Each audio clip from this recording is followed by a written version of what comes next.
The greatest deception is not that the Necrons are waking up. It is the belief that you are the ones waking them. Welcome, Initiate. For 60 million years, the sanctioned history has been simple. At the end of a war that shattered reality, the Necrons were the undisputed power in a ruined galaxy. Their last leader, Sarek, the Silent King, looked out upon the devastation and issued his final command. The Necron civilization would go dark. Sanctioned history records this as the Great Sleep, a strategic retreat. And now, in the 41st millennium, as clumsy miners and arrogant Imperial explorers trip their alarms, the Imperium dismisses each awakening as an isolated incident, another territorial beast disturbed from its slumber. This explanation accounts for the triggers, but it does not account for the timing.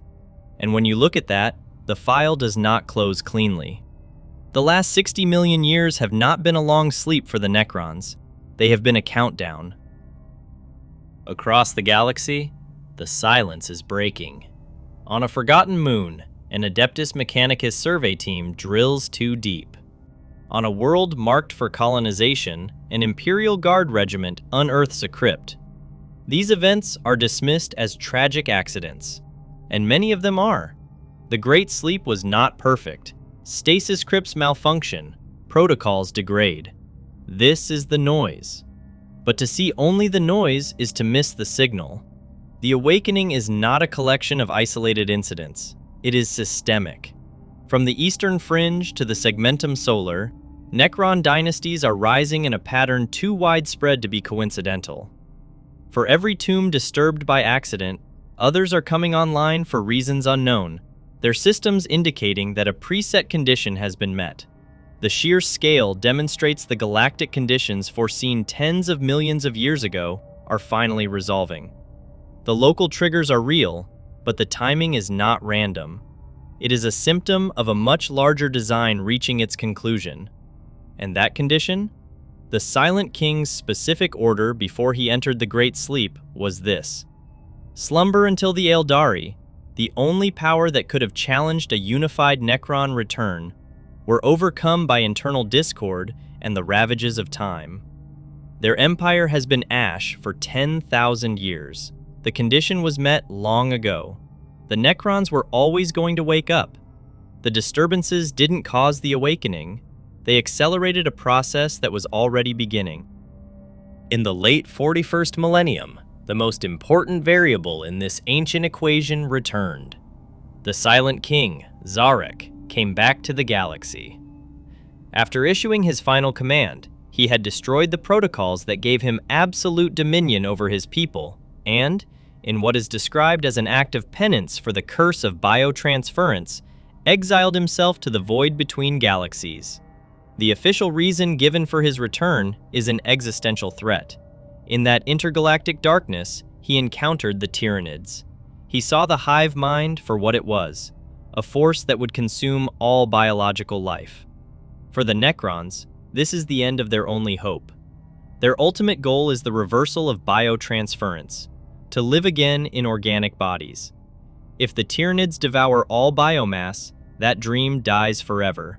So he returned to unite his people. It is a logical, almost noble motivation, but it is not the full story. The story of the Silent King's return has gaps, very unsettling gaps. He did not arrive with a grand fleet and a royal proclamation. He returned with uncharacteristic subtlety, working through proxies, his identity carefully managed.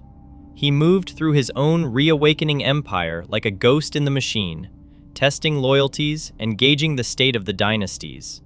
Some Necron lords who embraced his return found their status elevated, but the archives are strangely silent about those who questioned his motives. There are whispers in the dynastic courts of nobles and cryptecs who probed too deeply into his long exile, only to vanish from the records entirely. I've seen redactions like this before. It's never a good sign. And there is the question of his time in the void. Sarek did not simply wander. In the silent dark, he created or acquired something. What it is remains one of the dynasty's most classified secrets. A weapon? A machine to reverse the curse? A map of the future?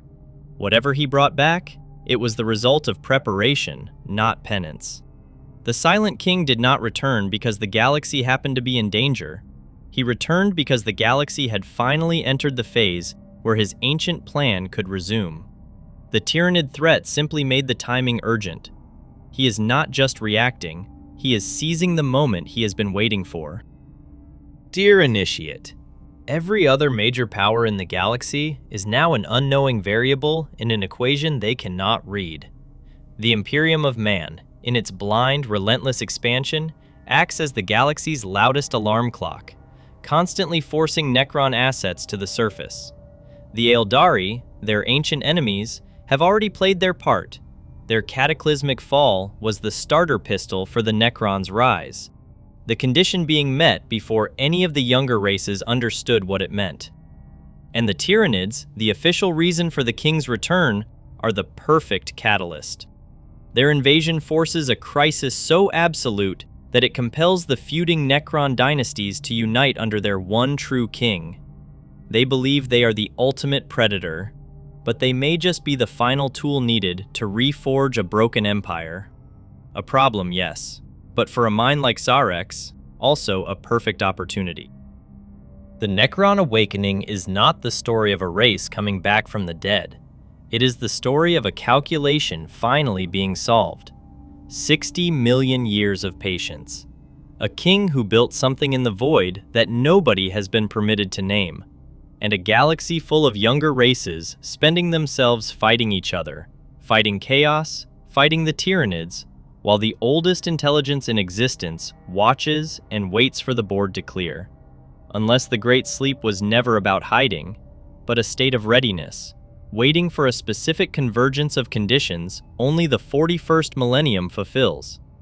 Unless the Silent King didn't stumble upon the Tyrannids, but went into the void specifically to find them, because he already knew they were coming. Unless what he brought back from the dark is not a weapon to fight a war of survival, but the final component of a plan 60 million years in the making. Unless every war, every fallen empire, every crisis the younger races are fighting right now is not chaos at all, but the final sequence of a calculation that was always going to resolve in exactly this way. Which is it, Initiate? Is the Silent King a reluctant savior? A king who destroyed his people, spent 60 million years atoning for that act, and returned to save a galaxy that will never understand his sacrifice? Or is he the most patient predator in this reality, and every living race that thinks they understand his motives has already lost? Submit your assessment in the channels below. The report on the Necrons is closed, but the network doesn't stop broadcasting. The next report is already waiting, Initiate, and what it contains is something the Administratum has been trying to bury for 10,000 years. If you are not yet a registered Initiate, the subscribe button is right there. The Council is watching who clicks it. Illuminati Broadcast Network, out.